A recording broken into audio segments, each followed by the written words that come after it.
आशिकान रसूल बढ़ चढ़ कर हिस्सा ले रहे हैं। मज़ीद जानते हैं अपने नुमाइंदा फहद नवाज टीपू से। जी फहद, बताइएगा।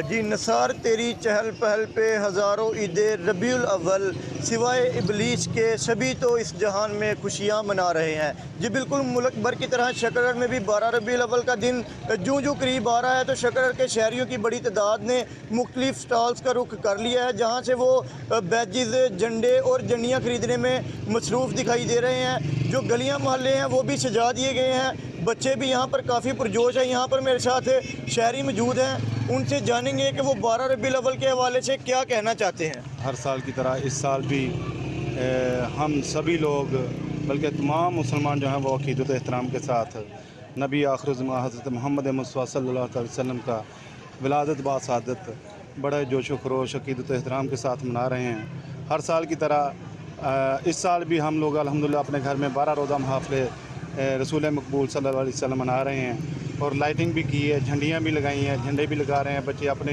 पूरी मोहब्बत के साथ अपनी अक़ीदत का इजहार कर रहे हैं और बाज़ार में खरीदो फरोख्त भी अपने अरूज पे पहुंच चुकी है।